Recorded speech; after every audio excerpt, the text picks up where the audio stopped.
5-7.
Dame I gospodo, ladies and gentlemen, uvaženi članovi Vlade Srbije, predstavnici representatives of the government of Serbia, representatives of domestic and international organizations and institutions, media representatives, dear guests, welcome to the National Dialogue on Aging and Ageism, which is organized together in cooperation between the UNFPA and the Commissioner for the Protection of Equality. The results of the first global challenge or report of the UN regarding discrimination or ageism, basically, which was presented today during the event organized by the Ministry of Human and Minority Rights and Social Dialogue and the UNFPA shows that 1 in 2 younger persons have been, let's say, victims of ageism, and that this this type of discrimination has been even more present than sexism or racism. It is more present in the Eastern European countries, where more than 60 respondents state that there is a, let's say, present or highly present discrimination. In early May, we presented a special report on discrimination against older persons, which showed that complaints against ageism are at the second place compared to all other types of discrimination. This information is made more relevant if we point out that Serbia is among the 3 oldest countries in Europe. On the other hand, Serbia has tackled demographic issues very seriously, and a part of this process is the dialogue about aging, which is initiated in March this year and continues here today with this event. So, first we will see a short video, which was already played today, but maybe not all of you saw it, so I suggest we start from there.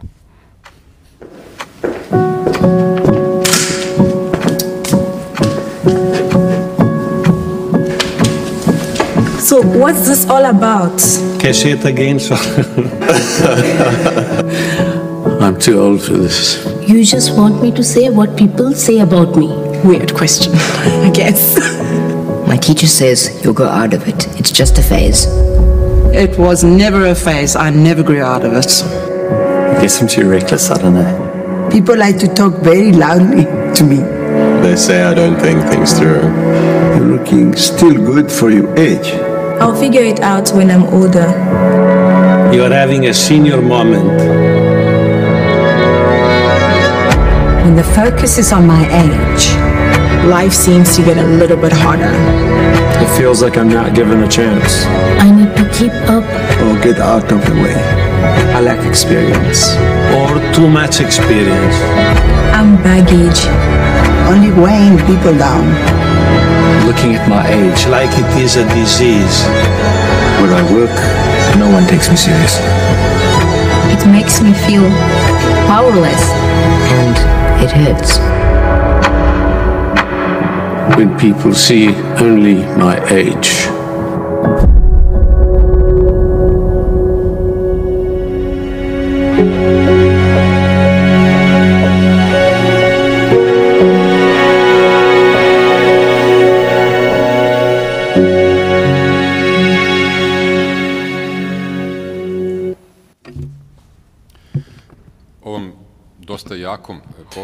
This very strong message will lead us into today's national dialogue on aging and ageism. And firstly, we will hear from the Minister of Human and Minority Rights and Social Dialogue, Ms. Gordana Čomić. Thank you, and thank you to all of our partners, the UN agencies, the fund, especially to the Commissioner for the Protection of Equality, Brankica Janković, for our joint efforts and goodwill to, first of all, present the facts about the existence of ageism in our society, and then we managed to make Belgrade a place from where a message of goodwill was sent to change the way we treat older persons, because this is not right. These are the people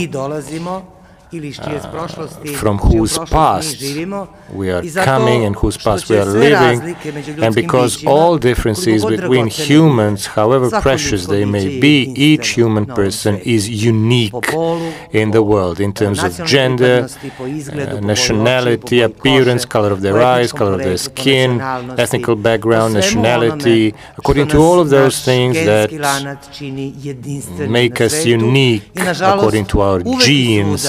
And unfortunately, there are always people who want to discriminate against us, who want to treat us unfairly, who want to treat us disparagingly, condescendingly, whether we are women, whether we are Roma, whether we are from the LGBT community, whether we're different in terms of the color of our skin, or because we have a different ethnicity or religion, etc. So there will always be somebody who will try to focus on this narcissism of small differences, who will try to discriminate against us. In order to prevent this, we have human rights. We have institutions of the UN. We have the resolution from 1948, which was adopted by some very clever people, and we are trying to implement this. That's why we have the institution of the Commissioner for the Protection of Equality. That's why we have the Ministry of Human and Minority Rights and Social Dialogue. We are the tools to understand, to make us understand that the discrimination cannot be removed. People sometimes choose to discriminate against others, but what you can do is that you can use policies and norms to prohibit behavior based on prejudice, and by this you can make lives easier for many people. And that's what we will talk about today. I have two more notes which are very important when it comes to older persons. So old age or older age deletes all differences between us. We are no longer Roma, black or white, LGBT, Christians or Muslims. They only see us as older persons. They are boring. They discriminate against us. Our attempt to focus on the need to explain something which is obvious, meaning that we are the people and that we are living in accordance with the time that was given to us on this planet, we should attempt to explain that only those people who are very fortunate will be able to live until old age. That they will be more fortunate than the ones who die too early due to illness, war, accidents, the pandemic. So, growing old is a privilege, and it should, every day of older persons should be understood as a privilege. We will offer to establish an intergenerational dialogue that young people and middle-aged people start looking at older people as themselves in the future, and to understand how people change during their lifetimes and how valuable it is to have somebody who's old and who can share their experience, who can talk about their problems, who can share their wisdom and their experiences, to establish a connection with you and thus allow you to overcome the difficulties you will be facing through different stages in your life. Older persons mostly live without the people they grew up with, without their spouses, without their brothers, sisters, friends. They often live a very lonely life, and they feel this anxiety, and they often face this difficult question about whether everything was in vain or not. The only thing we can do is to start conversations about old age, about growing old, and to establish a new approach to the protection and implementation of human rights concerning older people. So we cannot, we are not the solution for all the problems, but we are the people who can be more humane, when it comes to those who are decades older than we are, because if we are fortunate, we will also be those people. Thank you. Thank you to Minister Čomić. Now we will hear from the Regional Director of UNFPA, Ms. Alana Armitage. Good afternoon, distinguished ministers Čomić and Dimitrovic, Commissioner Jankovic, Mr. Radovanovic from the Red Cross of Serbia, distinguished panelists and colleagues, ladies and gentlemen. It is truly an honor to be with you today in Belgrade to participate in this important national dialogue on ageism. And I would like to greet all the speakers who are here today to advance the cause of fighting discrimination, age-based discrimination in the Republic of Serbia. Let me also start by congratulating the government of Serbia for the great work and the attention dedicated to the issue of aging in the country. This is the reason why we chose to do the regional launch of the Global Ageism Report just a few minutes ago here in Belgrade, recognizing the leadership of the country on this issue. The report, the Global Report on Ageism, estimates that in Europe, more than 1 in 3 people aged 65 years or older have been a target of ageism. The perception that ageism is widespread is particularly virulent in Eastern Europe. For example, in Bulgaria, 63% of people share the feeling that they have been victims of age discrimination. People across all age groups report experiencing more unfair treatment because of their age than because of any other characteristic, including sex, race, ethnicity. Ageism is affecting millions of people in Europe, and it constitutes both a serious human rights and a public health problem, and we certainly saw that during the most serious part of the COVID pandemic.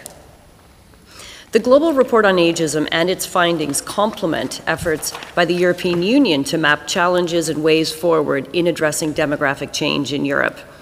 We are working closely with the European Commission Vice President and Commissioner for Democracy and Demography, and we contribute to the provisions and findings of the EU Green Paper on Aging that will be presented later today by our colleague from the EU delegation. Our support and partnership with the Republic of Serbia in addressing demographic change and population aging are fully aligned with those in other EU member states. We have also launched a regional program with several UN sister agencies, including with Help Age International, to support countries in addressing population aging. Under this program, we have conducted a regional survey on loneliness in older persons, which will be published next month, and I can already say that there are some unexpected findings in the survey that we did on major risk factors for loneliness. We're also collaborating with various partners in the region to increase mobile literacy, digital literacy among older people, opening up new opportunities for social interaction and overcoming social isolation. In Serbia, we are currently working with the Serbian Republic Statistical Office to assess how changes in the population structure affect the economy. And the assessment, which is called the National Transfer Accounts, forms part of UNFPA's Demographic Resilience Program.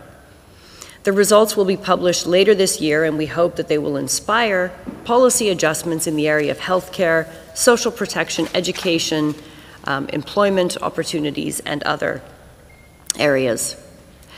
I'd like to commend the Commissioner for the recent special report on the discrimination against older persons. It really does provide us with a better understanding of the situation of older persons in the country and makes important suggestions on the way forward. And as you said so eloquently earlier, Commissioner, without this data, we really can't respond the way that needs to be, and having the data is the first step. So we're proud that UNFPA supported the preparation of this report and that it will contribute to the national reporting process on the Madrid International Plan of Action on Aging. The upcoming UNECE Ministerial Conference on Aging in June 2022 in Italy provides another opportunity for Serbia to share good practices addressing aging and ageism, and another important opportunity to discuss solutions. and share experience around population aging and other demographic trends is the Ministerial Conference on Demographic Resilience that UNFPA is organizing together with the government of Bulgaria in Sofia on 1st and 2nd December of this year. Our UNFPA Executive Director, Dr. Natalia Kanem, the EU Vice President and Commissioner Dubravka Suica for Democracy and Demography will be among the speakers, along with heads of state and government and ministers and experts from across Europe. We're looking forward to welcoming Serbia's ministerial level delegation and other participants representing key national stakeholders at that meeting in December. Population aging and other demographic shifts require comprehensive, multi-sectoral responses. Addressing ageism is just one important element in such a comprehensive response. As UNFPA, we stand ready, together with our partners, to support Serbia in its fight against ageism and more broadly its efforts to strengthen demographic resilience in the country based on evidence, gender equality, and human rights. In the spirit of the Agenda 2030 and the Sustainable Development Goals, it is both in our interest and a moral obligation to leave no one behind. I think the message we saw today in the video is a beautiful one. Age doesn't define you. We all have a role to play, and we are here really a call to action that each and every one of us joins the fight against ageism here in Serbia, regionally, and globally. I thank you. Hvala, gospođi Armitage. Thank you to Ms. Armitage. Now we will hear from Mr. Darko Dožić, who is the president of the Institute Tango Natural. I hope I read this well. Hello, esteemed minister, commissioner, dear friends, partners in this very important process. Yes, you said you read my title well. I am sure you may be confused that a guy who teaches tango is here. But anyway, activities like tango are sometimes thought of as less serious, and sometimes we think that this is not so serious. And I think that that's why we as a civilization have this problem of excluding older people from our community, because we are probably not thinking in due time about aging. So I've been thinking about aging for years. I'm now 40, but I've been thinking about growing old when I was a child. If you, as a child, don't see yourself as an older person, then you don't understand aging. So families should provide models for older life, for the development of relationships when you're a teenager, then when you're in your 20s, when it's probably the last opportunity for you to be completely constructive. I mean, if you don't understand growing old in the 20s, then it's late to solve this in the 60s and 70s. So what am I trying to tell you? I myself, as a dancer and as a politicologist, I can tell you that our body is like a star. We have the limbs, we have 5 limbs basically, and our star can either expand with age or it can shrink. So we either open up or we close down. And we need to ask ourselves whether the social practices, whether the cultural practices are helping shrink or expand our star. So it's important to solve your problems when you're 60 or 70. The regulations, institutional protection, this is all very important. But if we include people in the consumer way of life for decades, if they don't have contact, if they don't have hugs, if they don't explore themselves, if they don't focus on the skill of living, the ultimate aspect of which is the skill of growing old. The skill of growing old is, let's say, the completion of our skill of living. And it's quite difficult to perfect your skill of growing old or of living when you retire. You need to understand this as soon as possible in your life. Otherwise, you are providing institutional protection, but institutional protection does not give people what they actually need, and they need human touch. They need hugs. They need to satisfy the essence of their being.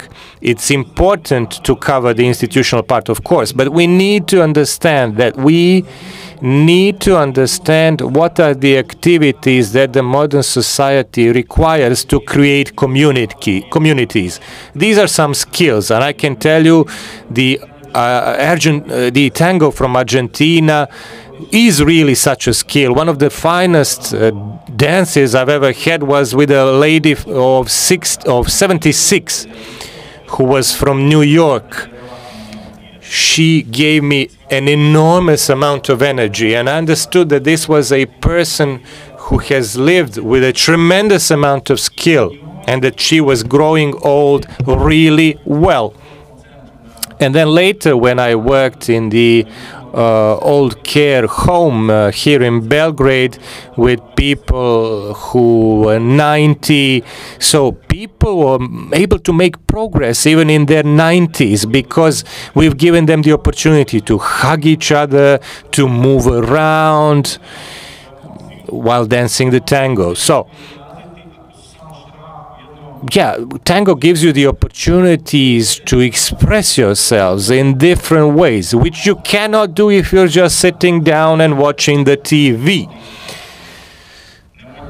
Don't take me wrong. I mean, I'm not trying to start a revolution. I don't want to be too harsh, but I'm thinking about this. I've been thinking about these things for years, and I wanted to give you a strong message.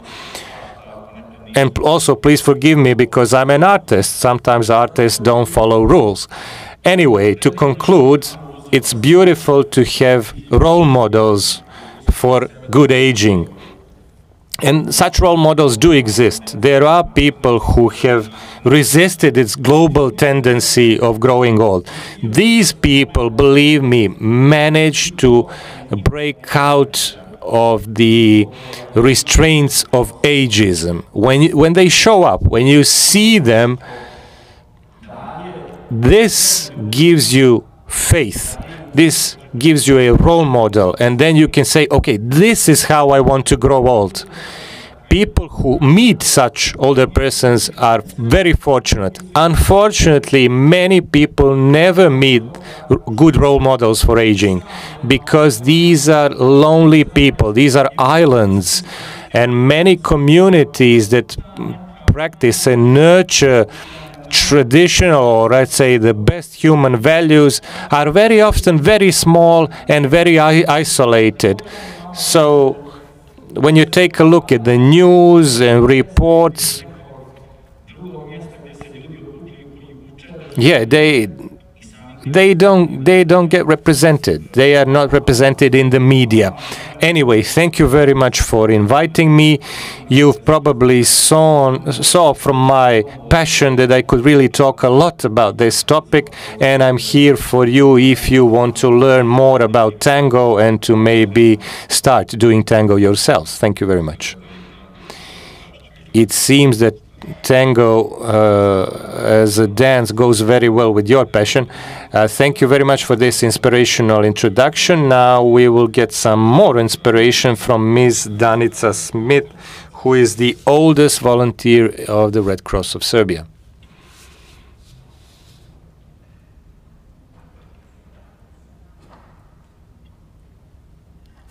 Thank you for inviting me. My name is Danica Schmitz. I am the volunteer of the Red Cross of Serbia. I used to work in a school. I had the opportunity to meet many different generations, and today we are talking about discrimination, ageism can be present in any person, regardless of how old they are. It can affect anybody, and it can be present for somebody's whole life. When a person is young, they say they don't have experience. They say that they don't have enough knowledge.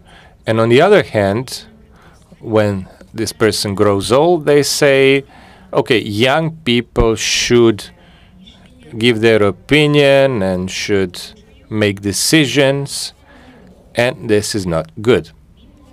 We need to enable a larger intergenerational solidarity and a bigger respect between generations. Ageism can be accompanied with different qualities or different, let's say, issues and harm persons. So I will give you an example from my community. This is an older person, a lady, a woman who is disabled, and she's of Roma ethnicity.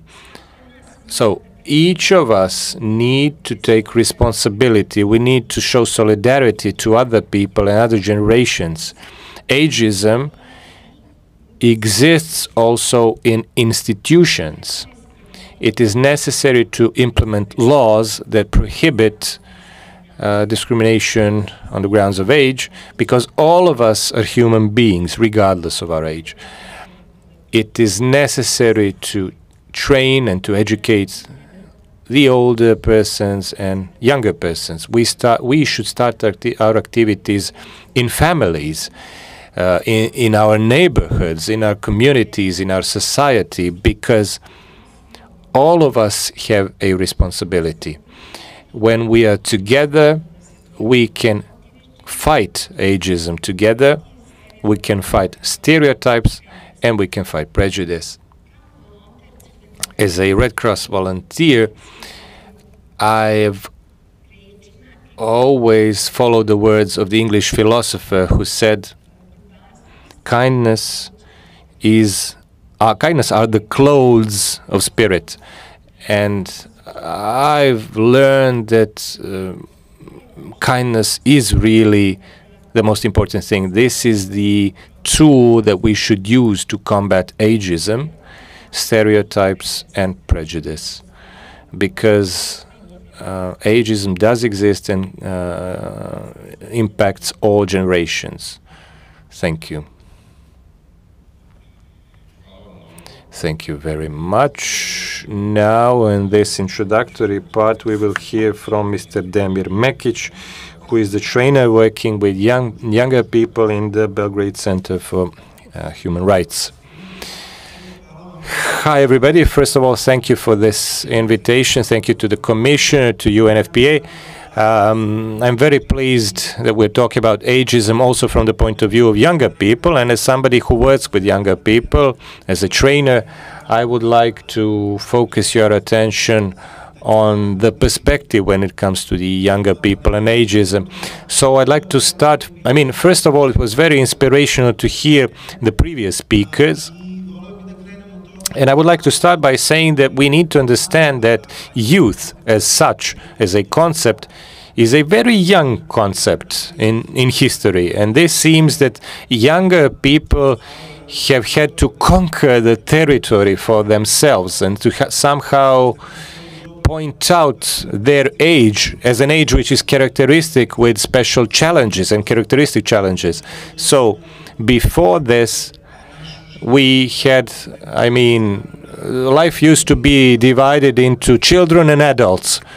So somebody at the age of 15 was already considered an adult. But now, from these more modern perspectives, when we have youth as a special age with its own challenges, it seems that younger people, just like older people, are facing different stereotypes and prejudice.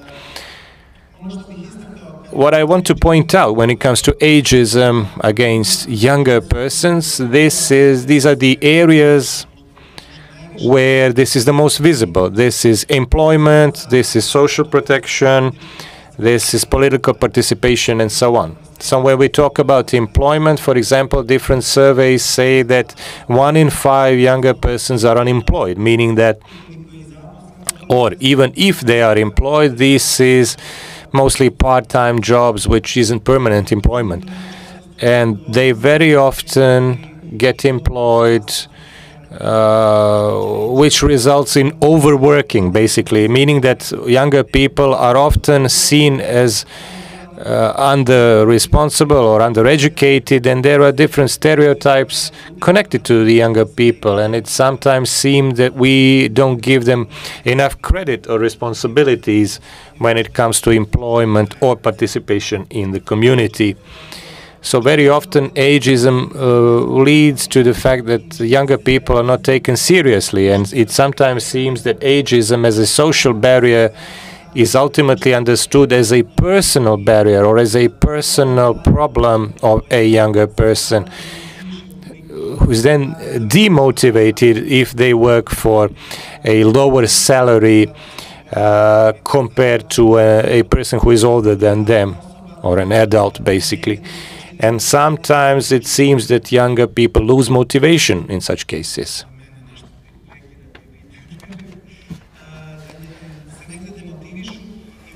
And in this sense, it seems that we ascribe this to younger persons and say that they're lazy, they don't want to work, etc. When it comes to social protection, younger persons often drop out of the system of social protection. In some cases, for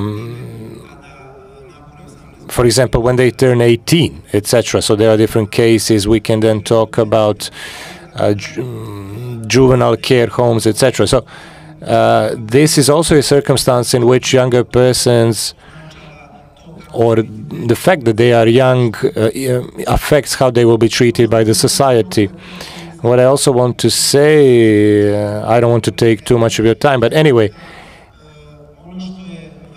the important thing is, and this was already initiated with other events, this is that we should approach this problem from an intergenerational aspect. So we from my institution, we understand that if we need with younger persons, we should also be working together with older persons, because I think that this is the only approach that can be effective.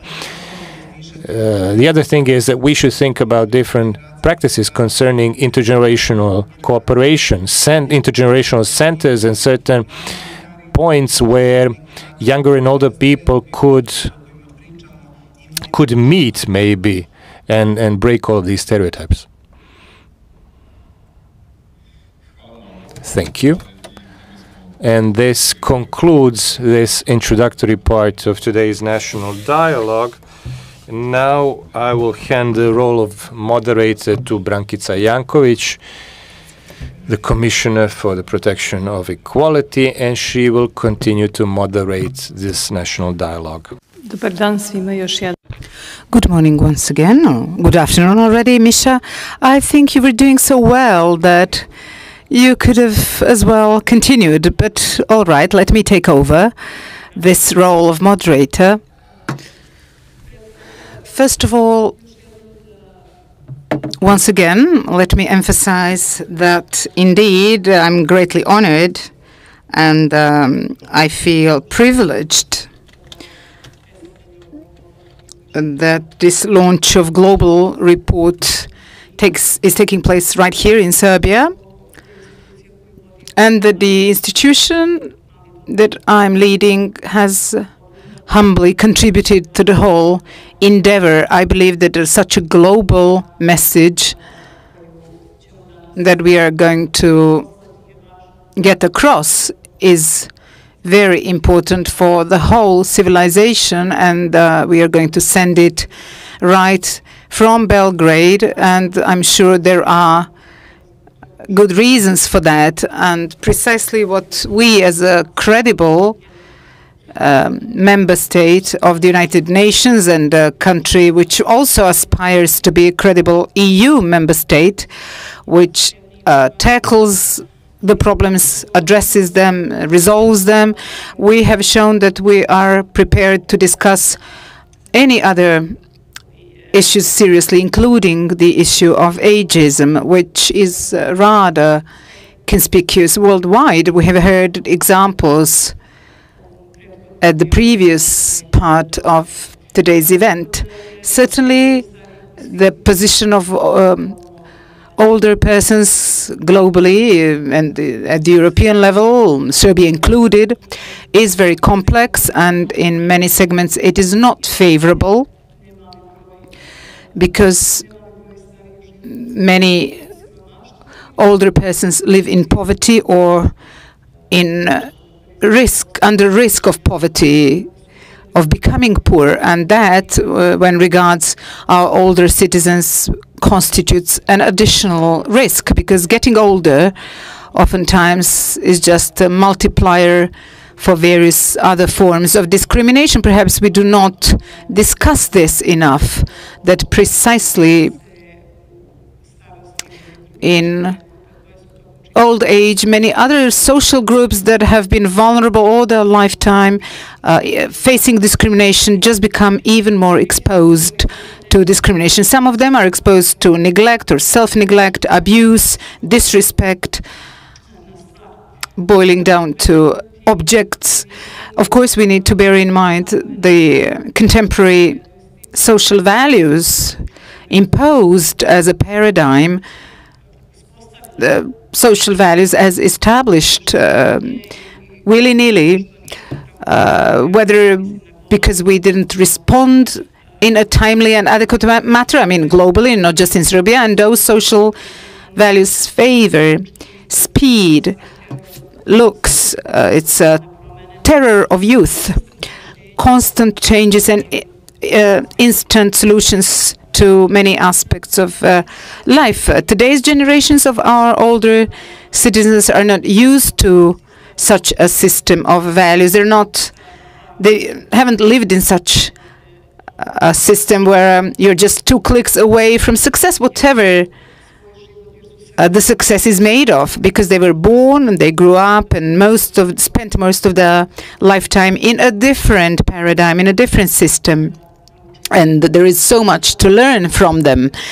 The practice of Equality Commissioner and the results of various studies and surveys that we have prepared for the special report on discrimination against older persons precisely show that older persons face many challenges, especially in the system of social and healthcare, but also in exercising other rights or services from various systems, but they rarely address older persons because they believe they deserve such a position, which is why it is necessary for us to constantly point out to the need to enable older persons to enjoy exercising all rights equitably with all other generations, especially at the age of constant, under quotation marks, threat, but indeed it is a threat of a new discrimination, and that is digital discrimination, digital exclusion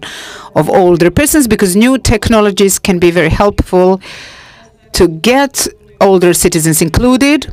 On the other hand, if we don't use them properly, what can ensue instead is partial or full exclusion or abuse. In that sense, we within the institutions, as Danica mentions, there are also cases of discrimination inside institutions themselves. So we need to tackle this in a systemic manner. Also, speaking of public sphere, most often the way of presenting older citizens is precisely in terms of aging. They are oftentimes just statistical data with alarming tones, like we are dying out, there are fewer and fewer of us, and there are more and more older citizens living. So the narrative presents them via media as a burden, encumbering the society, not as people who were contributing, working. They were insured in social and pension insurance fund. They were paying contributions to the funds that we are using now, because our system, after all, rests on intergenerational solidarity. So the system of pension and disability insurance fund also rests on intergenerational solidarity as the social contract. To cut the long story short, because oftentimes people just have in their narrative There are more and more older persons, and they are expensive. Although this social group is very diverse, heterogeneous, 65 years of age to more than 100, and it's good that the number of older citizens over 80 is growing, because after all, that is the highest civilizational achievement. But with such an approach, they are placed in the same basket without an individualistic approach, without observing older citizens as a great potential. So I tend to say that it is an occasion for today's action, if it's timely, even if it's not all too timely, to address all the challenges that we face as a society, but still it's a good occasion to change the narrative, and that is why we are here today together. And we as Institution for Protection of Human Rights see our role precisely as not being just passive observers of the situation and of the time where we act, and to just rely on complaints coming from citizens, from our partners in civil society organizations. Our role is twofold: acting upon individual applications, individual cases, but also preventively, proactively indicating and warning against problems, challenges, gaps in the system, concerns of the citizens that are not just violation of rights. So precisely by exercising such a power under the law on prohibiting discrimination, we developed this special report on discrimination against older citizens that Ms. Armitage precisely mentioned and commended, which indeed is one of the additional reasons why today's event is taking place in Belgrade. And what is of utmost importance, in my opinion, is that for this day, for this occasion, we made a broad agreement for all relevant stakeholders in our country, getting an unequivocal message across. We were all together, Minister Tomic, Minister Dimitrovic, who was ill that day, but he fully voiced his support and delegated Ms. Milka Milovanovic-Minic, State Secretary, on his behalf, who fully agreed with the conclusions of and also the other two departments, social protection and labor rights. So we sent a clear message also with the National Assembly that ageism is not to be tolerated in our society, and that we are ready to work together on seeking various solutions as demographic changes are fast approaching, and of course to prevent this form of discrimination. And precisely for that, we are here together as representatives of all the stakeholders: civil society, academia, media, the government.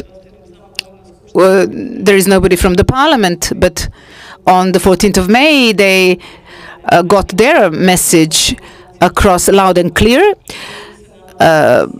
National MPs, local councillors, and we have our Minister, Ratko Dmitrovic, Minister of Family Care and Demography. And so one of the questions for him is precisely this: how can we change the narrative about age?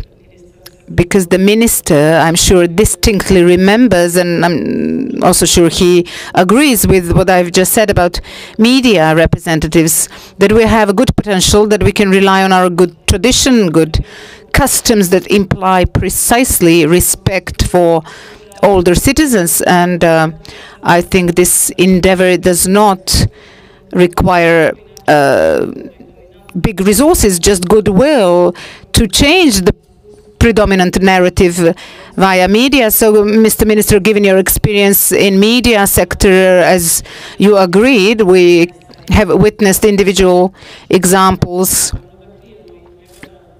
of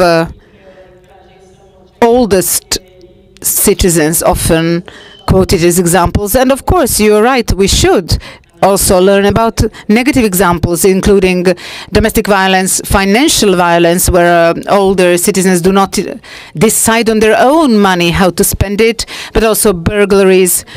But yes, one gets an impression that there's always this negative image around older citizens, that we don't have enough positive examples, but we have just heard everything that has been done, and Tango and Danica's story about volunteering, and Damir about how young people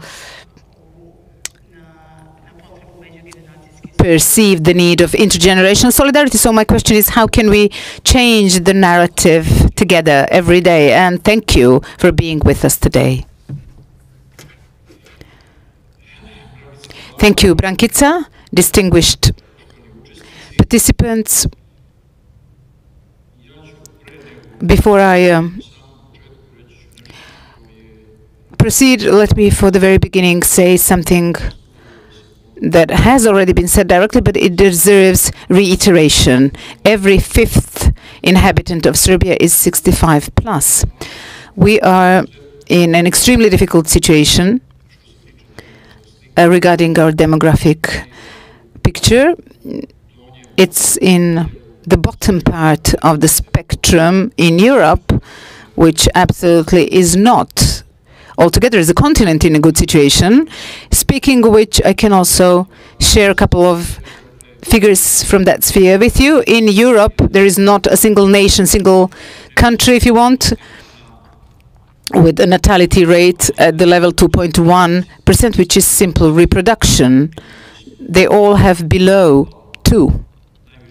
The highest natality rate is in France, 1.8.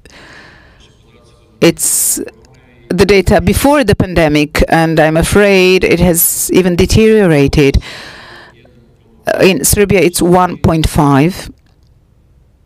And that is especially important to mention today here, because in that story, we often talk about newborn, about children, of course, which is most important, about the need to have as many children as possible. And we often tend to forget, I firmly believe not intentionally, that we forget about older citizens, because they're part and parcel of the statistics, but looks like many of us don't really find it important. They're old, it's golden age, and all those euphemisms that we use, but actually they just created us. They gave birth to us. We wouldn't be here if it hadn't been for them, and this country wouldn't be here if it hadn't been for them. But the awareness changed demographic principles and trends and picture and lifestyles. The lifestyle which in the system of values, because we always talk about older citizens, and I don't use the English phrase aging. It sounds awkward in the Serbian context, so I use the Serbian equivalent for that. And unfortunately, in this system, children are not the highest value.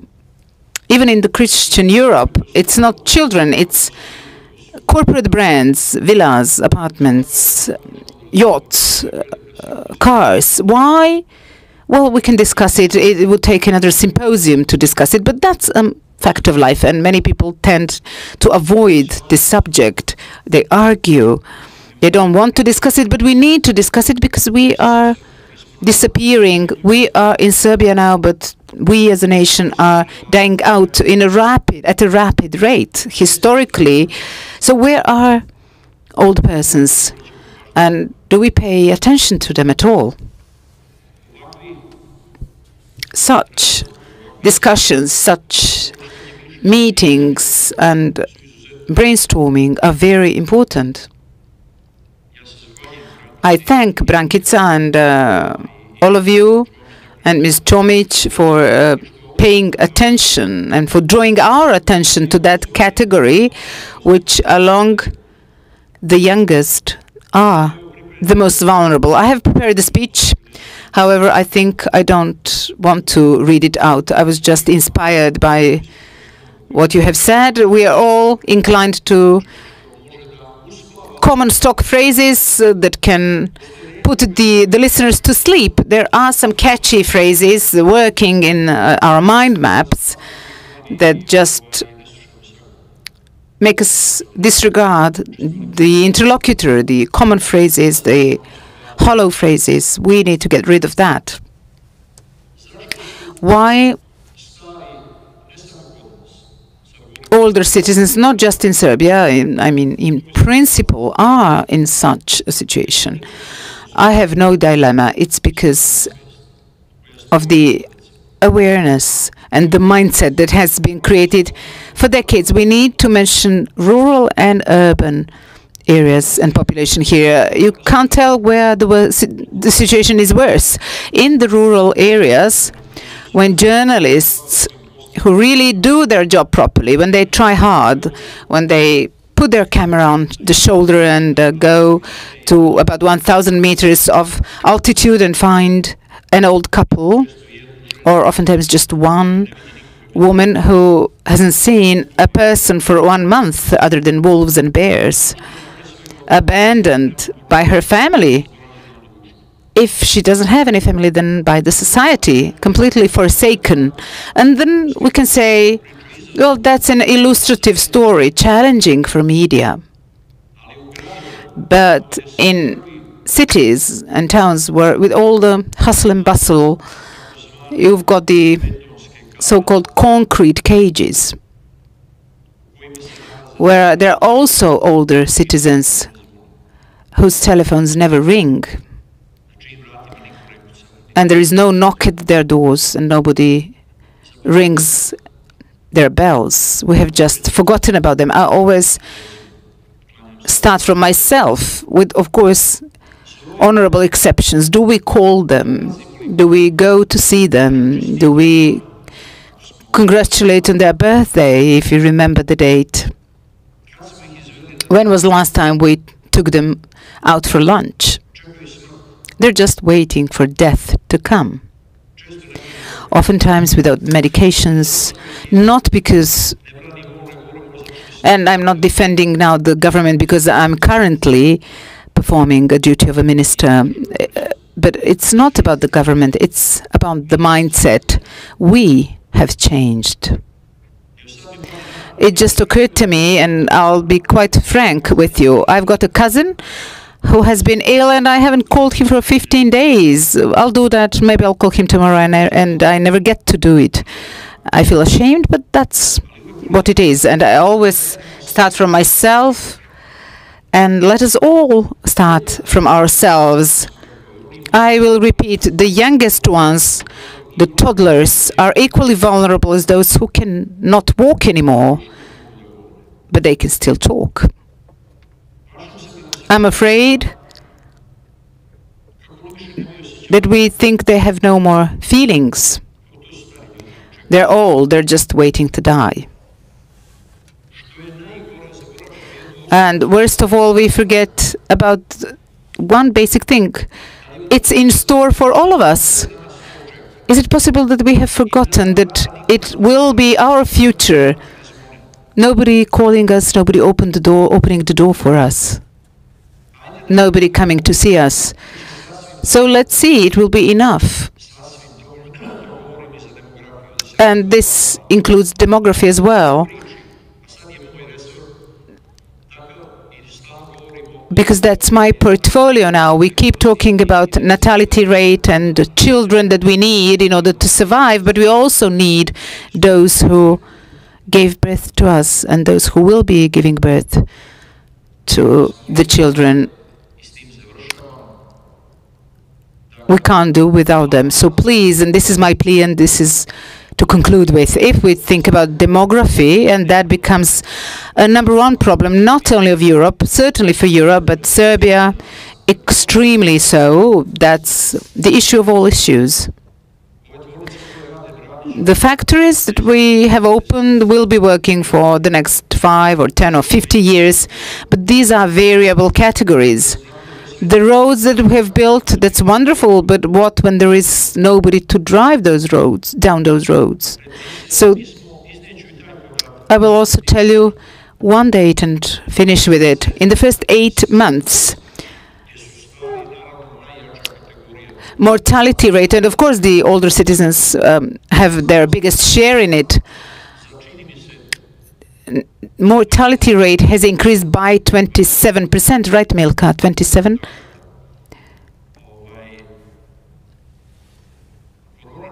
So COVID is taking its toll, but who is dying the most? It's those that we are discussing today.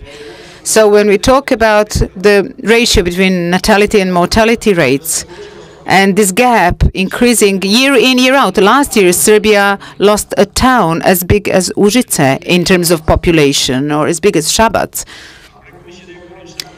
If you think I'm only talking about natality, I am, but I'm also talking about older citizens, because we've got a leverage here. One point is those who get born and those who die who are older that we are discussing today. So what happened in the first 8 months this year in Serbia, such a rise of the mortality rate will bring the situation from 54,000 that we ended last year with to an increase of, I can't even dare utter the figure, 75,000, 80,000 difference only between mortality and natality, about almost 80,000 difference by New Year. And that's where we find older citizens who we are discussing here today. So it's enough for us to think about it. And thus, we will change our awareness and our attitude towards them. Thank you for listening to me. Thank you, Mr. Minister. Don't take it amiss, dear panelists, because I'm the moderator here, so I decided to give the time of Ms. Matea Norčić, Deputy Head of Delegation of the European Union to Serbia, to allocate it precisely to Minister Dmitrovic, because he was not able to be with us in the Parliament, and the rest of us were. And I believe that as the line minister, with this topic in his portfolio, he deserves this time. And thank you, Mr. Minister, for not reading your speech, because this is a national dialogue about prevention of discrimination against older persons, which is a very broad issue, and thank you for touching upon it in a broader context. And I believe that the most important message is what you said, sharing a personal experience. And Ms. Novčić-Stramcer is not here because of health issues. She's got a family member undergoing a health crisis, so she offers her apologies. And the minister mentions he hasn't called his sick brother for 15 days because there is always tomorrow. But I think the main message is it is today that matters. We have all done that. Well, I will also volunteer to join in. I often used to say, I'll do it tomorrow. I'll leave it for tomorrow. And then what happens is that several times there was no tomorrow, because I spent several years working with older citizens and I delayed something for tomorrow, and that tomorrow never came. So please let us all bear that in mind all the time, because that's also very important as part of our global campaign. You are not your age. So let us not make it be us. It is important to turn to our family, to our older family members and citizens today. I kindly ask the remaining 3 panelists, because the last speaker also got infected with COVID this morning, so we don't have the last participants. So please, I'll give 5 minutes each. And I said I deliberately gave more time to the minister. So the question for Mr.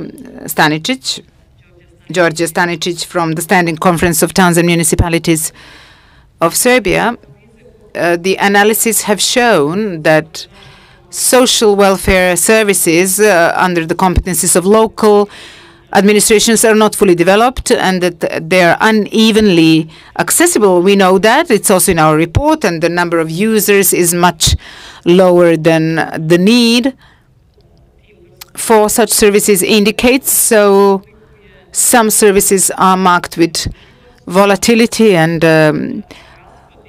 unsustainability, and the total expenditure for social services in local administrations in 2018, that's the last figure we presented, was 3.65 billion dinars, which is 0.07% GDP. In several citizens, there were no set-asides for these services, so we would like you, on behalf of the Standing Conference of Towns and Municipalities, from that perspective, to see what the problem actually is and what needs to be done, because ultimately it's about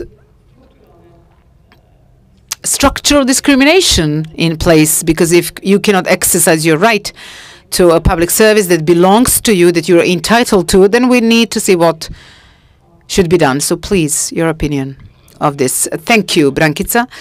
Let me also welcome all the participants on behalf of the Standing Conference of Towns and Municipalities, National Association of Local Authorities, and special greetings to Minister Tomic, who we will be working more, just like with Brankica and other participants, on this and on other topics. We, as an organization, are very much interested and committed to providing services of social protection. This is a specific topic today of ageism. From this perspective, capacities, or I don't remember the wording of the question, but the capacities of local administrations to deliver social services to older citizens, and why that is not fully fledged as service delivery, and why don't we respect those obligations as planned. There are several reasons to that. Some changes in the functioning of the social protection system, the way of service delivery, the role of social work centers, the role of organizations, service providers, insufficient number of such organizations, especially inside Serbia. So there are not enough suppliers, bidders who would offer such services. What the Commissioner also knows is that we don't always have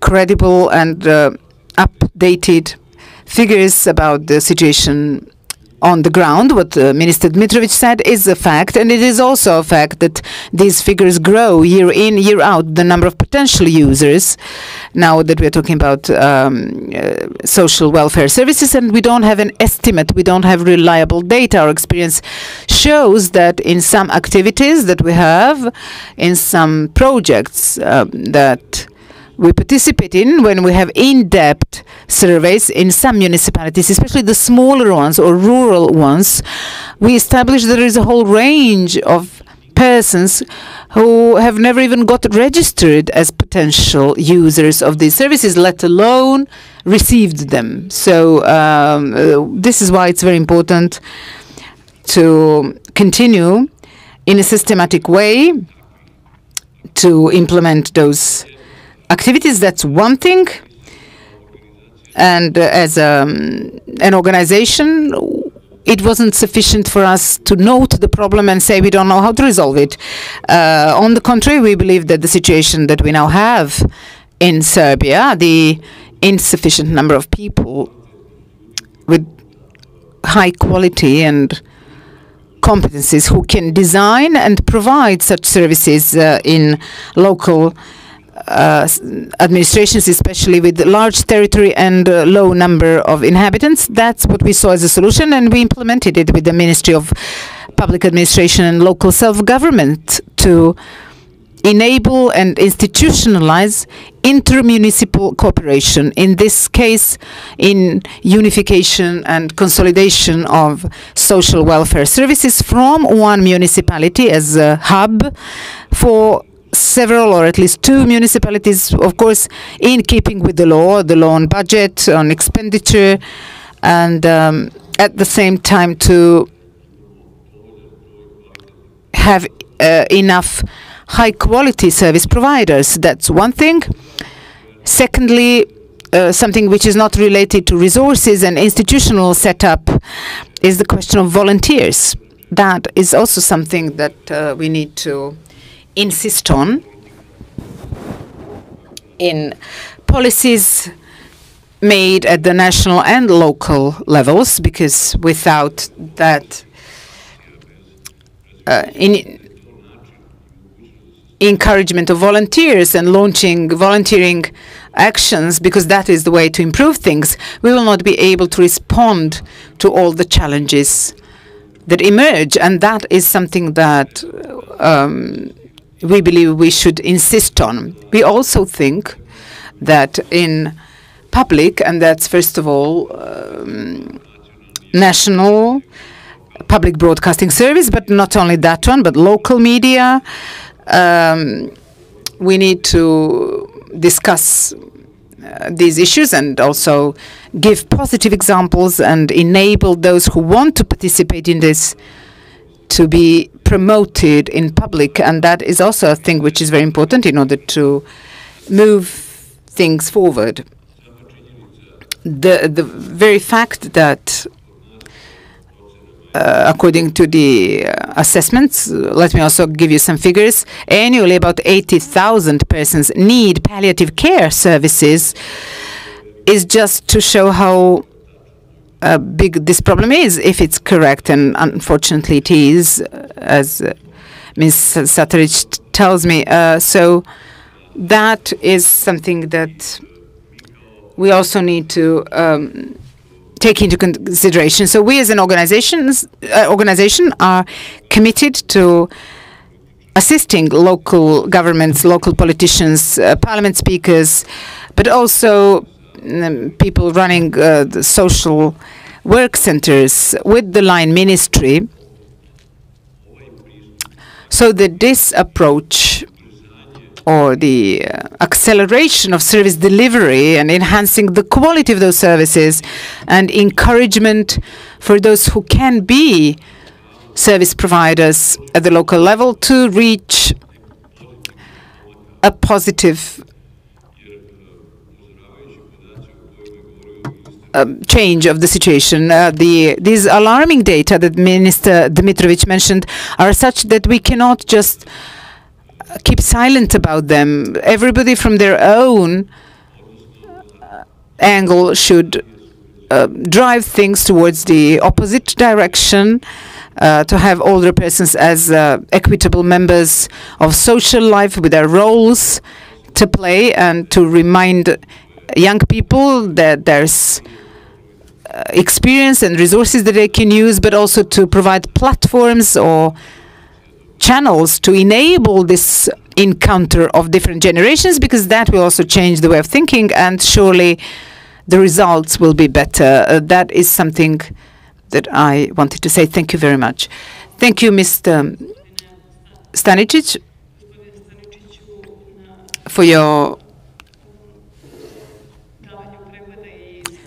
for giving us the overview of the problem from the angle of the Standing Conference of Towns and Municipalities, and especially for reminding us of the necessity of cooperating, especially amongst municipalities and service providers. We tend to forget about it, but that's also about us overcoming not just my portfolio, my municipality, my realm of duty. We forget that this is our society, our older citizens, our country, our municipality, so we can act together and face the challenges with concerted efforts to face the challenges, to overcome them, and also seek best solutions and responses and share them with the region and the rest of the world, because we are part of the world. In that sense, the experience and one of the most important partners in this field is our friends, I can say friends, freely, friends and co-workers from the Red Cross Association, Mr. Dragan Radovanovic, President of the Red Cross Association, that I will ask to briefly tell us about the importance precisely in this world which is rapidly changing, how important it is to motivate older persons, both men and women, to stay active as long as they can, to stay included and involved with all the processes, of course in accordance with their capacities and abilities. We can see the activism of older persons. That's precisely the image I saw on screen.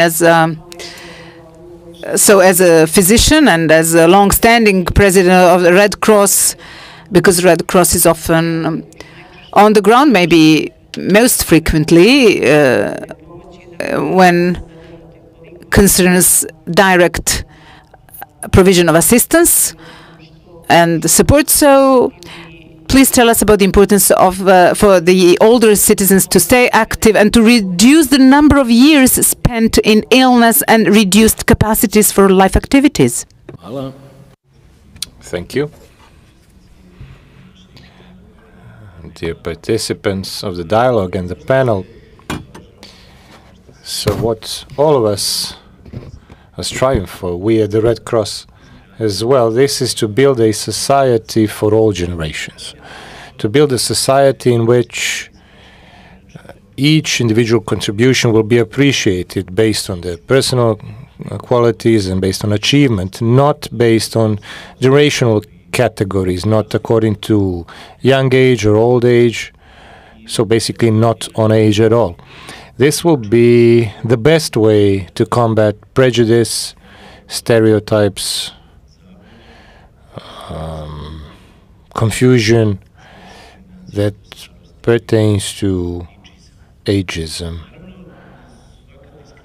Each discrimination, of course, appears everywhere. First of all, it appears in the local communities, in the families. So what are local communities? These are families, these are our places of work. This is where we spend most of the time during the day, where we have free activities, and also in the organizations where we volunteer. The point is simply to be aware of this problem of ageism, regardless of if it's ageism against younger people or older people. It is about a prejudice that pertains to making categories and then classifying people according to these categories, which is wrong. To classify people according to their biological properties, not according to their, let's say, whole entity as human beings, and this is obviously a form of discrimination. It's important to understand that many institutions, even in public policy, don't focus enough on this element of aging and the element of age. So very often young people are discriminated against. Basically, they're prevented from making decisions because they are being told that they don't have enough experience. On the other hand, we have this relationship towards older people saying that they no longer have anything to give, and their participation in the making of decisions in the society is redundant, and that it's not necessary. And this is in fact very wrong, because if we discriminate against both of these groups of people, we won't get their opinion, and their opinion can be precious for us. Young people can give us energy and ideas, and older persons can share their ideas based on experience.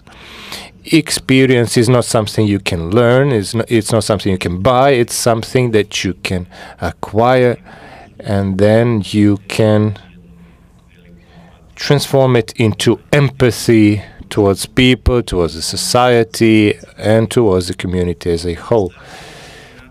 Ageism can be very difficult if it is expressed, if it's present in categories of the population which are particularly vulnerable. So the Red Cross has many contacts with different categories of socially vulnerable people, and we've noticed in the many studies that we've done that people from these categories, whether young or old, very often keep this discrimination inside them. They simply accept it. They say, I'm too young or I'm too old.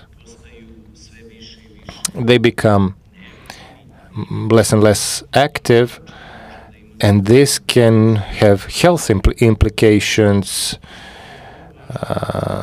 in the older population. That's why we need to see discrimination not as a category of only soul or as an emotional category. This is a category which has serious implications when it comes to the health status of each person which is discriminated against. Also, discrimination, ageism basically, can be even more present and have even more consequences if it targets those populations that already suffer from other forms of discrimination. We've seen this in our studies. So if we talk about discrimination against women, especially in rural environments, and then if you add ageism to this type of discrimination, then this really has huge implications. Also, if in the Roma communities, older women,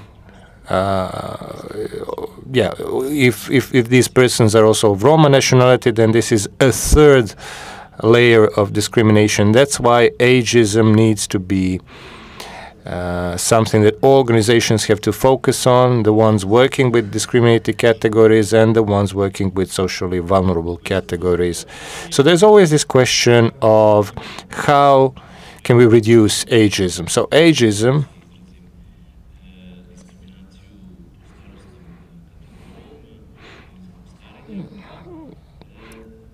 the most important thing whenever you want to combat any kind of discrimination is to raise awareness and education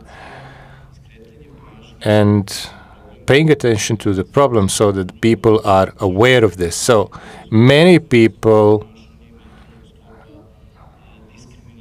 don't have initially don't have this discriminating capacity. However, they are not paying attention to the problems and are not helping to solve them. So raising the awareness in local communities by different campaigns, by different programs, by different types of studies, this is how we are basically combating the effects of discrimination.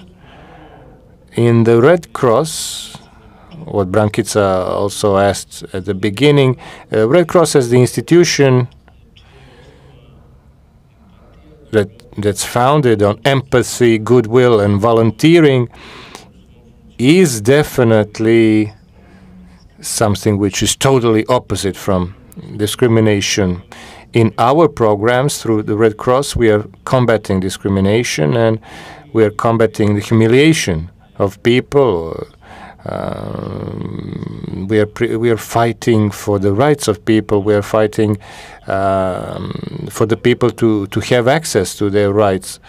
We want people to feel as human beings. We want them to be encouraged, and we don't want them to be alone in any situation in their lives. Of course, in the Red Cross, we have more than 1,100 volunteers who are over the age of 65, and they're participating in our support program for older persons across Serbia. And this program is implemented in 73 municipalities, and we have around 16,000 users.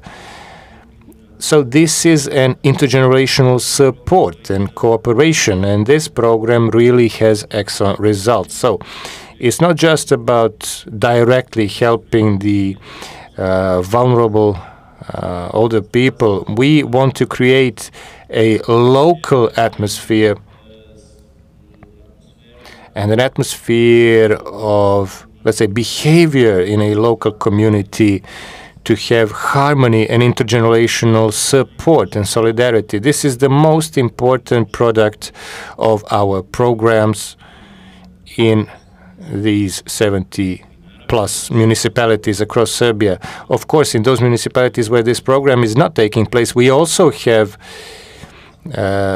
do work with older persons.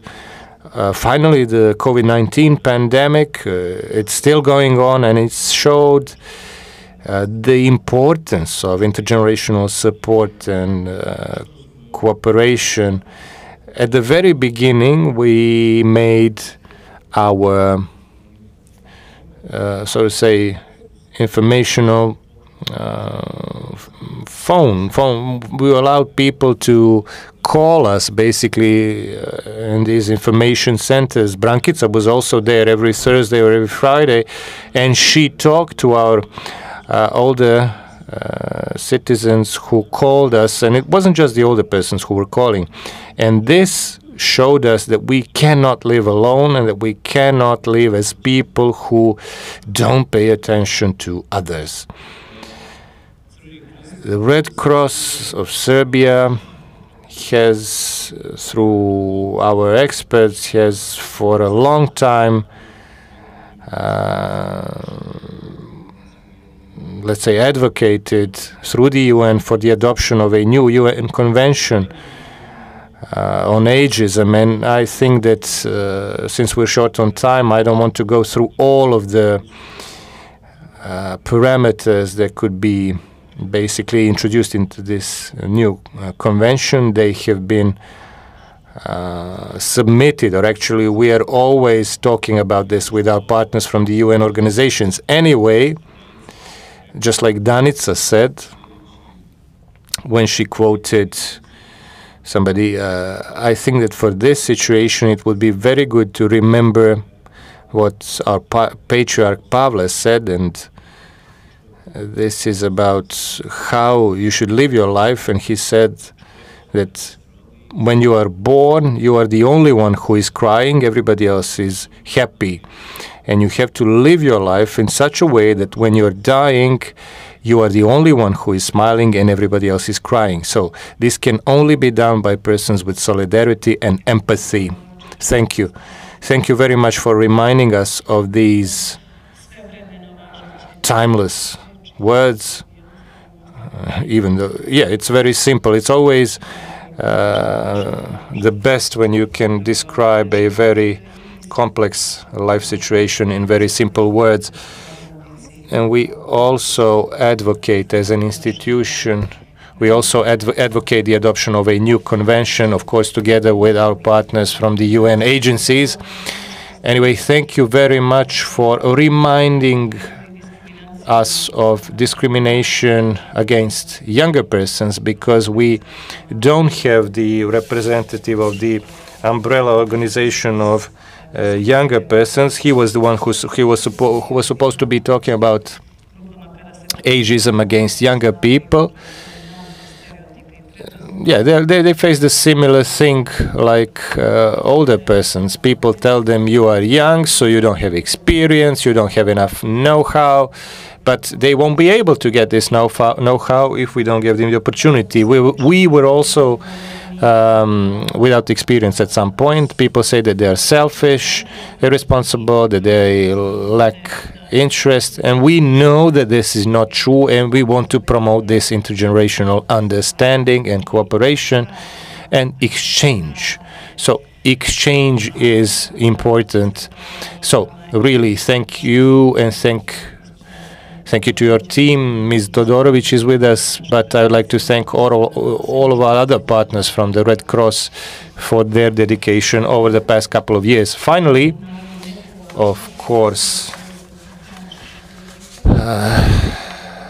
not the least important, is Ms. Nadezhda Sataric from the Association of NGO Amity. She has a lot of experience, so basically different types of experiences, in institutional experience, also the CSO experience, also as an activist, and somebody who provided support services to older persons. I would like to ask her to give us, or basically to tell us from this perspective, how important it is that when we analyze the situation and future changes when it comes to the improvement of the position of older citizens, how important is it to include the older persons themselves as active social factors, so that we could really have this inclusive approach in the creation of measures and activities focusing on the improvement of their position. Because we need to include older persons in order to talk about their situation. Since you are often on the ground working with them, please share your perspective with us. And also please talk about the perspectives of their families, because I know that you are talking about the members of their families very often. Thank you. Thank you for inviting me and for this privilege to be able to participate today as a speaker, as a person who does what you just described. I'm speaking from the perspective of older persons because I am 65 plus, and I'm not ashamed of this. I'm proud of my age. So I will also give up on reading my previously made speech, just like the minister. First of all, because I'm the last one speaking and I don't have enough time. And I would also like to reflect on some things that were already said before. So Danica Schmitz from the Red Cross, who gave a very modest presentation, but an excellent example of good practice. If we asked her how many older persons are, let's say, volunteers, and if the Red Cross of Serbia decided to give her an award for this, or to send her, I don't know, to the seaside to have a 10-day vacation, and she said, I need to buy new wardrobe, my pension is very low, I'll go and take out a loan. No bank in Serbia would give her a loan of even 50,000 dinars, so approximately 400 euros, just because she's over 80. So that's, I mean, this is how discrimination works in our country. Even though many things were done, before it was impossible to take out a loan when you were older than 65, but still, there's a lot of things that still have to be changed. If the Red Cross wanted to send her, for example, in another country in the region for a vacation, and if she needed travel insurance, she wouldn't be able to get it, because no insurance company will give travel insurance to persons older than 84. As for ageism, I like that we are talking about this today, but the word ageism in itself, I completely agree with the Minister Mitrovic. This is an English word, and we shouldn't use the word ageism in Serbian. I understand who is organizing the meeting, but this is not the word that we should be using here, especially if this report will be read by older persons in rural communities. They don't know what ageism will mean. What does ageism mean for a lady who was born before World War II, who is potentially living in poverty, who is excluded, who is potentially illiterate, etc.? So we should focus on the word discrimination on the grounds of age. So what's the narrative of these older people born before the Second World War? So they don't have any narrative, basically, and they cannot even evaluate what's being done, and they don't know how to fight. These ladies sometimes don't have pensions, and they have to compete apply for some sort of social welfare and social benefits. It's very complicated to do. Her rights are guaranteed by the law and by the institution, but in practice this is incredibly complicated. When we talk about the baby boomers, those born after World War II, of course the situation is different. There is discrimination, we are fighting against it in quite different ways. So by working, sharing experiences, I'll try and be very short. No, I just said something to the minister. I'm sorry, I was being rude. No, it's fine. by sharing our experiences, by participating in any way, by sharing our love to younger people, and then of course we can start fighting discrimination. I'm quite supportive of Mr. Stanicic, and I'm very pleased that he said that they know what the situation is like in the local self-governments when it comes to the provision of social protection services. We also know that in 122 local self-governments there are services, but some others are missing these services, but this is not talked about. We always talk about the number of beneficiaries annually. This is around 15,000. Of course, this is not enough. Your idea is excellent, to start and really establish the needs in other local self-governments, and we have to find a way to respond to all of these needs, not only of older users, but of their formal caregivers. So we've forgotten families that take care of family members suffering from dementia. They need specialized services, they need daycare centers in their local communities, they need counseling centers, they need support. We have completely given up on these people. We've left them, let's say, to their own, we left them to themselves. I will just focus again on age discrimination in the area of employment, basically. There's around 500,000 people trying to find jobs in the market. More than 122,000 of them are older than 55. Many of them are women.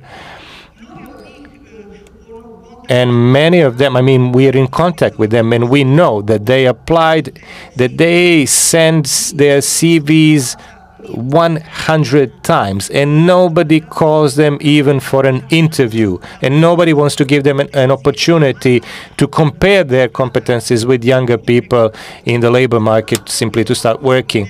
We know that there are many affirmative measures and activities implemented by the government, but we have to work more with employers. They need to change their business policies because we lack workers, and we shouldn't prevent older people from working just because of age.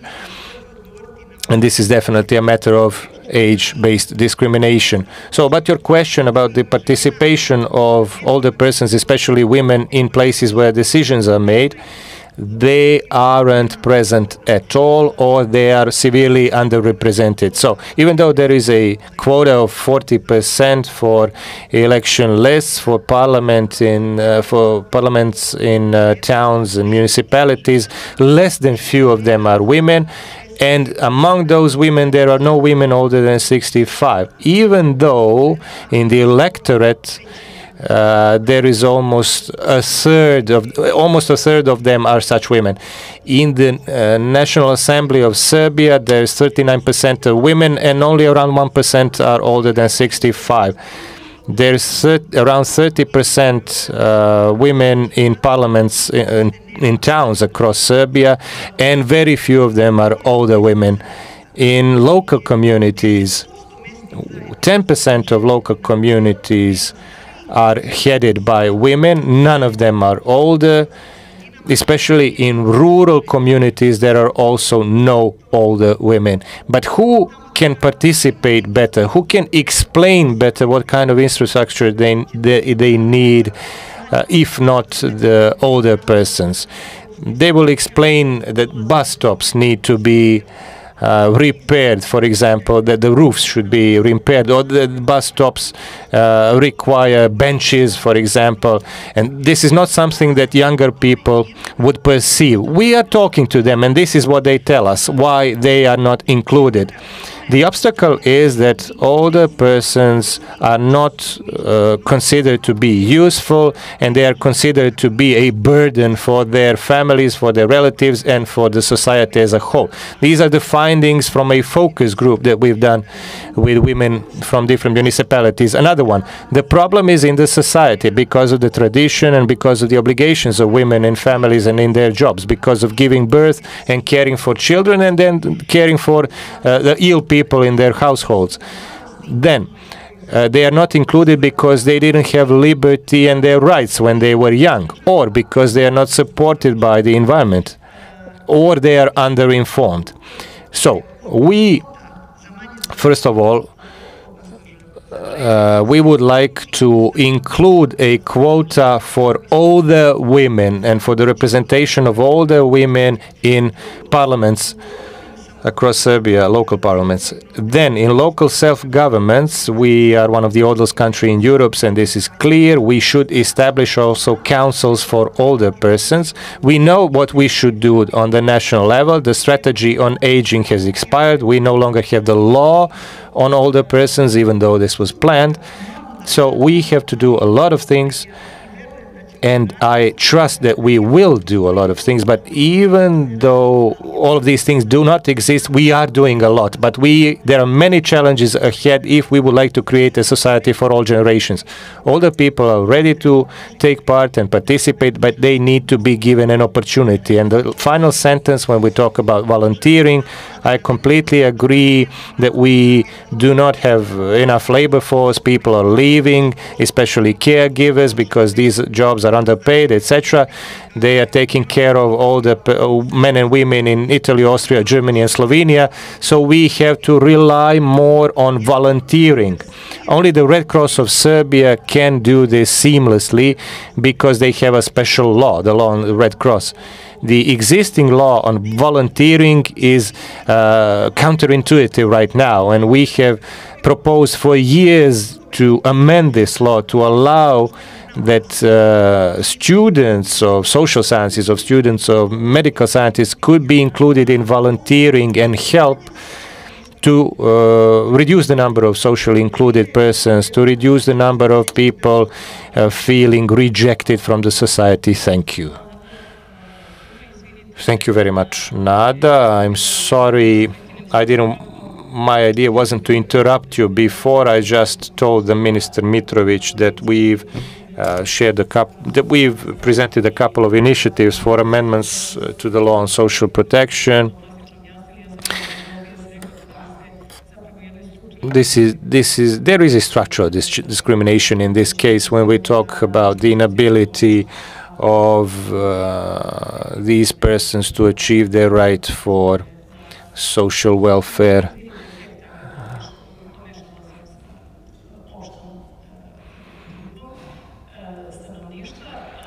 But I don't have anything else to add to what you said. I can just say that even back then, on the 14th of May, we were present at the moment when the government said that they would do the new strategic document, which would give an overview of the state of the situation, which would take into account all of these things that we've talked about today. And sometimes it's always helpful, and we've given examples from practice in the report, because there's nothing more efficient or effective than hearing the words of older persons themselves, because they can give you the best descriptions in focus groups, for example, and they give you the essence of the problems. And I remember also one of the sentences from the focus group when somebody said, "Nobody has the time to listen to me because I cannot speak quickly." This is also the problem for training, with the training for digital inclusion. People told us that they felt humiliated because people, the trainers basically,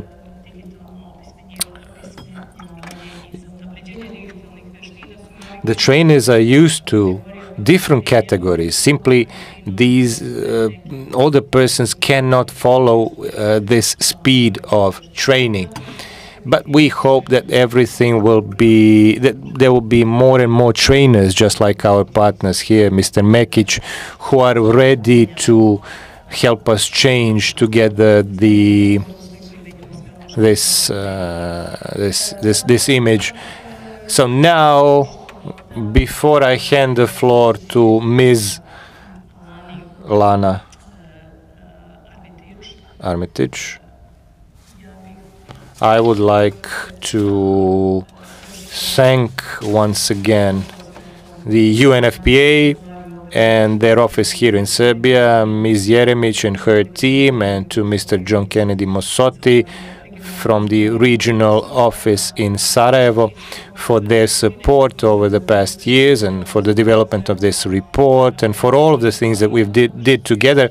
Also, thank you for the support in the development of the national report for the reporting on the implementation of the Madrid International Plan of Action on Aging, which is currently being developed and being coordinated by two different line ministries, the Ministry of Family and Demography and the Ministry of Labor, Employment, Veteran and Social Affairs.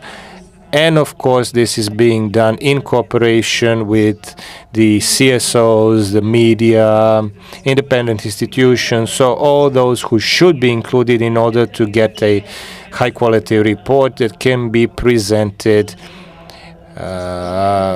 in accordance with how it deserves to be presented and in accordance with the efforts that our country invested. So we, as a country, can be an example of good practice. We should also share our mistakes, because a few days ago, when we celebrated the International Day of persons with Alzheimer's, we talked about this and said that Germany has had to do several different reforms of the care system. So it's not easy to respond to demographic challenges. So we should always continue changing the things that we see are missing or addressing the gaps in our system. So thank you, and I'd like to inform you that we won't have anybody from the ministry when it comes to the national report, but everything is moving on well, and the report will be done in late October. So we are completely fulfilling our international obligations. Now I would like to ask Ms. Armitage to, I will give her the floor. Thank you once again, and the members of your team for the support. Thank you, Commissioner, for giving me the floor again. And I just wanted the opportunity to speak a little bit more informally as well, like others have done on the panel, just to say how happy UNFPA is to be participating and partnering in this national dialogue. And of course, thank my team at UNFPA Serbia as well for being a strong partner. I did want to recognize Mrs. Danica Smits, Mr. Dozic, Mr. Mekic, Ms. Sataric, who I think just so wonderfully demonstrated in practice what it means to combat what we call ageism in the United Nations, or what we may prefer to call here discrimination on the grounds of age, but also raising some of the issues that are faced by older women as a specific concern. And I think this positive approach is exactly what we need in order to change the narrative that you spoke about, Commissioner Jankovic, and Mr. Radavanovic from the Red Cross also spoke about the issue of needing to change the narrative. You know, a personal story from my side, my father is 78 years old, almost 79. He won the World Masters tournament in squash a couple of years ago at the age of 75. And I was lucky enough to be with him a few weeks ago, and he said, let's race down the street. So we raced down the street, and guess who won? My dad. So, I mean, the point is that, you know, it's just one more example of what we heard today, that there is no age. Chronological age, it's not something that we should be taking into account when we think about people's potential. And we can't fight ageism if we can't reach our full potential. And ageism really limits us, not only societies, to be able to fulfill their potential, but we as individuals when we internalize ageism and when we internalize the stereotypes associated with age. More broadly, UNFPA thinks that changing the narrative on aging is really part of changing the narrative on demography in general. We firmly believe that the challenges that countries face, countries that are facing aging and shrinking populations, we believe those challenges are real.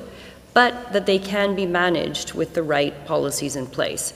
And that's why we as UNFPA have developed the Regional Demographic Resilience Program to support countries in understanding the root causes of demographic trends and helping build societies for all ages, societies where young people can thrive, where women and families have the support that they need to have the number of children that they would like to have, and where people age in good health, continue learning, continue dancing tango, have their rights and dignity respected irrespective of age. So thank you really for this national dialogue. We'd like to express again how happy UNFPA is to partner with you, to partner with Serbia. The region certainly needs innovative, positive solutions to shape Europe's demographic future, and we do believe that Serbia is helping to chart that path. So thank you very, very much again. Thank you, dear Alana, very much indeed, especially for... So thank you very much, dear Alana, indeed, especially for sharing your personal note with us, and thank you for your very strong support. Unless, yes, there is there a question or comment before we call it a day? If not,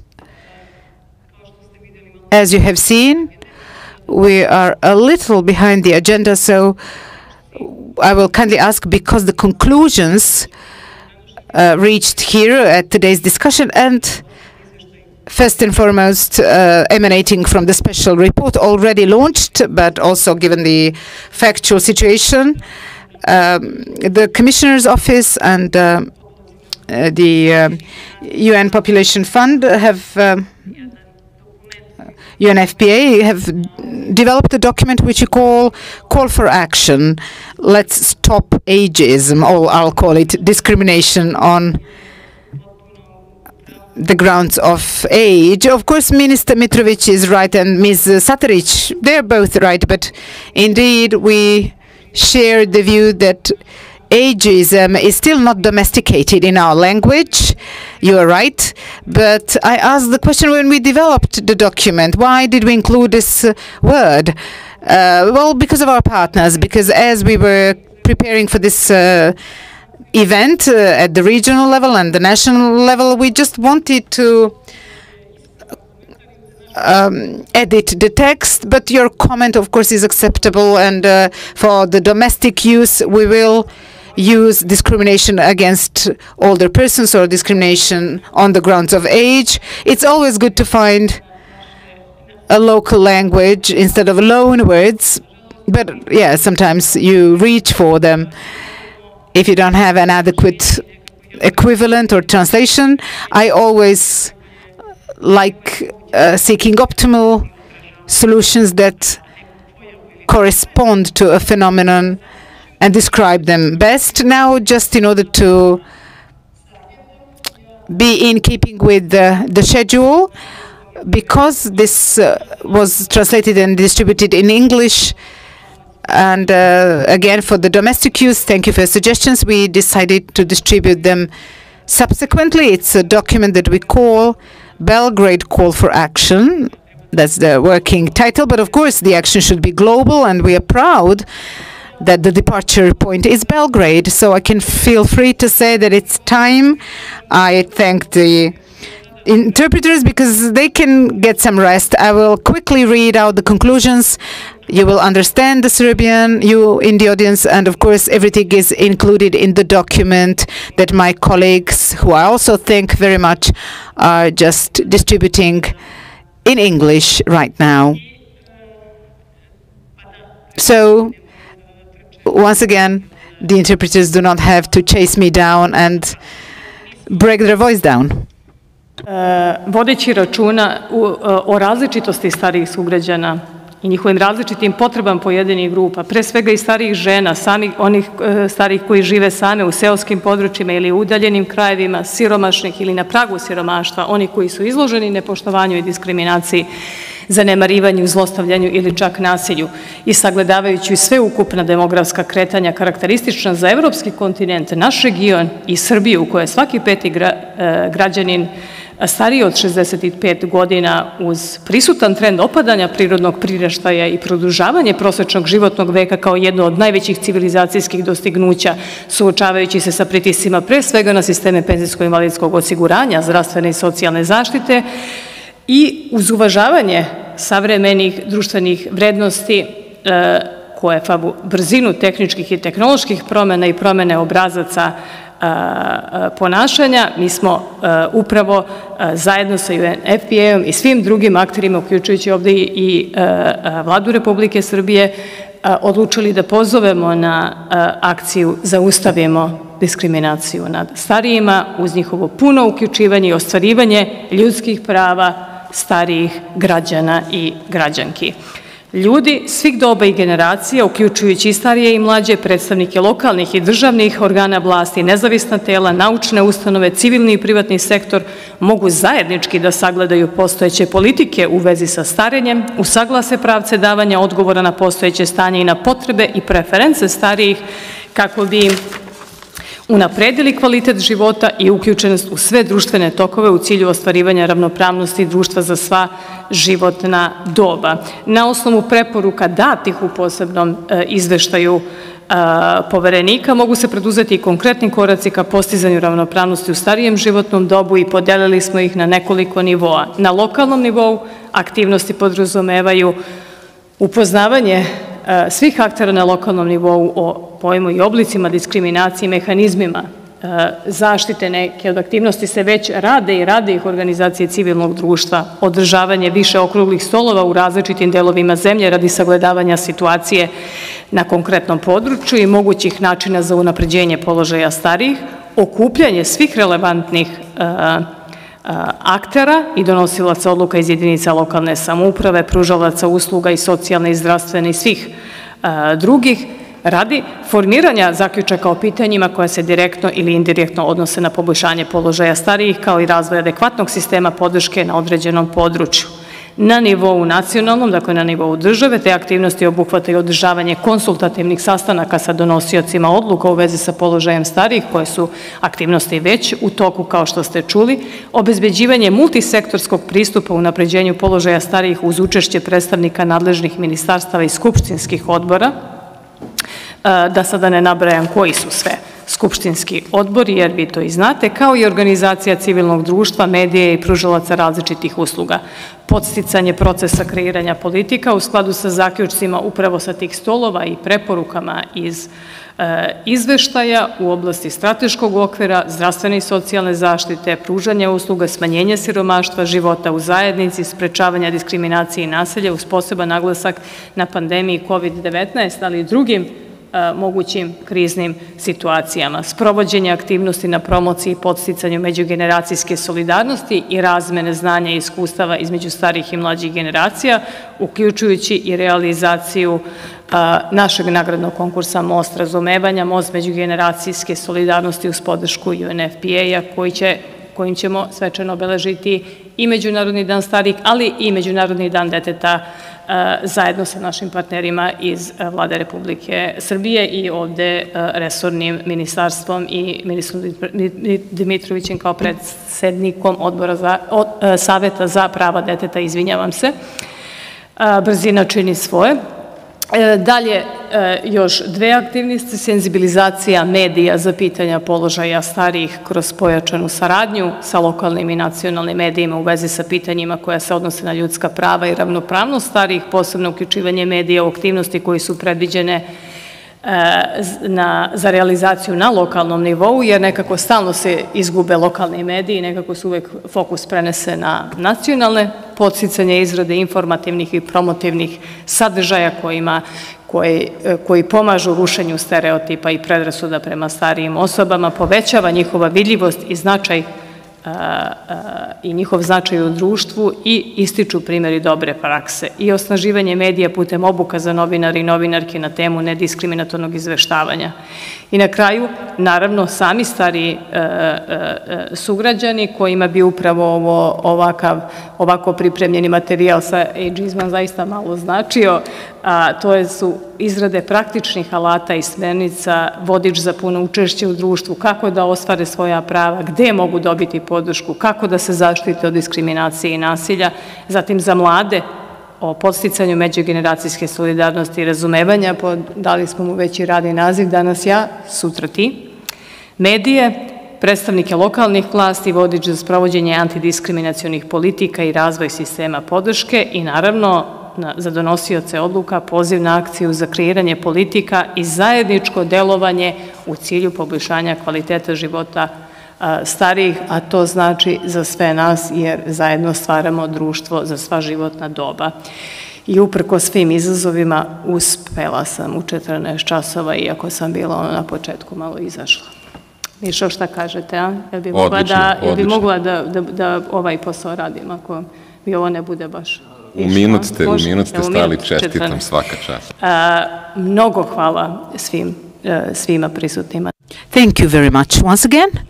All the participants, distinguished speakers, my interlocutors, and let me now invite you for informal time that we would like to spend together with you with refreshments. Before that, please, a family photo to treasure our memory of this Belgrade event and Belgrade call for global action to stop ageism. Thank you very much. Može neko tehnički da kaže gde ko treba to? Are there any technical instructions about sitting? No. Thank you very much, colleagues.